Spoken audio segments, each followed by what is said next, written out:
നമ്മുടെ കയ്യിലിരിക്കുന്ന Emirates ID ഇല്ലേ, ഈ എമിറേറ്റ്സ് ഐഡി മിസ്സായിട്ട് ഞാൻ ഈ പറയാൻ പോകുന്ന കാര്യം നിങ്ങൾ ചെയ്തില്ല എന്നുണ്ടെങ്കിൽ നിങ്ങൾ ജയിലിൽ കയറാനുള്ള സാധ്യത വളരെ കൂടുതലാണ്. ഞാൻ ഈ പറയുന്നത് എൻ്റെ ഒരു സുഹൃത്തിൻ്റെ എക്സ്പീരിയൻസിൽ നിന്നാണ്. ആളുടെ ഒരു വർഷം മുന്നേ ആളുടെ എമിറേറ്റ്സ് ഐഡി മിസ്സായി.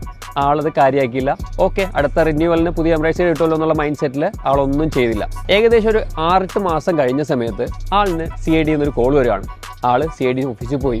ആളിനെ ഡയറക്റ്റ് ജയിലിലേക്ക് കൊണ്ടുപോകാണ്. കാര്യം എന്താണെന്ന് പോലും അറിയില്ലേ. 2 ദിവസം കഴിഞ്ഞ് നമ്മൾ ഇതിനെപ്പറ്റി കൂടുതൽ അന്വേഷിക്കുമ്പോഴാണ് മനസ്സിലാകുന്നത് ആളുടെ എമിറേറ്റ്സ് ഐഡി വെച്ചിട്ട് ഒരു ട്രാൻസാക്ഷൻ നടന്നിരിക്കുന്നു. ട്രാൻസാക്ഷൻ എന്ന് പറഞ്ഞു കഴിഞ്ഞാൽ ഇവിടെയുള്ള ഡ്രഗ്സിന്റെ ട്രാൻസാക്ഷൻ ആളിന്റെ എമിറേറ്റ്സ് ഐഡി വെച്ച് ചെയ്തേക്കുന്നു. അത് ആരാണെന്നുള്ള ഐഡന്റിറ്റി മുഴുവൻ ഈ ഒരു എമിറേറ്റ്സ് ഐഡിയിലാണ് ഉള്ളത്. അത് വെച്ച് ട്രാക്ക് ചെയ്തിട്ടാണ് എൻ്റെ സുഹൃത്തിനെ പോലീസ് സ്റ്റേഷനിൽ വിളിച്ചതും അവർ ജയിലിലോട്ട് മാറ്റിയത്. ഭാഗ്യവശാൽ ഡ്രഗ് ടെസ്റ്റിൽ നെഗറ്റീവായ കാരണം ആളിനെ പുറത്തു വിട്ടു. പക്ഷേ ഇത് എപ്പോഴും ഇതുപോലെ രക്ഷപ്പെടണമെന്നില്ല.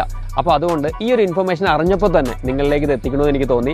അതായത് നമ്മുടെ കയ്യിൽ നിന്ന് ഈ എമിറേറ്റ്സ് ഐഡി മിസ്സാകുകയാണെന്നുണ്ടെങ്കിൽ നമ്മൾ ആദ്യം ചെയ്യേണ്ടത് അടുത്തുള്ള പോലീസ് സ്റ്റേഷനിൽ ഇത് ഇൻഫോം ചെയ്യാന്നുള്ളതാണ്. അത് കഴിഞ്ഞ ശേഷം മാത്രമേ നമ്മൾ മറ്റെന്തും ചെയ്യാവൂ. എന്നാൽ മാത്രമേ റെക്കോർഡിക്കലി നമ്മുടെ കയ്യിൽ നിന്ന് ഇത് മിസ്സായി എന്നുള്ളൊരു ഇൻഫർമേഷൻ ഗവൺമെൻറ്റിൻ്റെ കയ്യിൽ എത്തത്തുള്ളൂ. സോ നിങ്ങളുടെ സുഹൃത്തുക്കൾ ആരെങ്കിലും UAE ഉണ്ടെന്നുണ്ടെങ്കിൽ എമിറേറ്റ്സ് ഐഡി ഉപയോഗിക്കുന്നവരുണ്ടെന്നുണ്ടെങ്കിൽ ഈ വീഡിയോ അവർക്കും ഷെയർ ചെയ്ത് കൊടുത്തോ. എന്തായാലും അവർക്ക് ഇതൊരു ദിവസം ഉപയോഗപ്പെടും.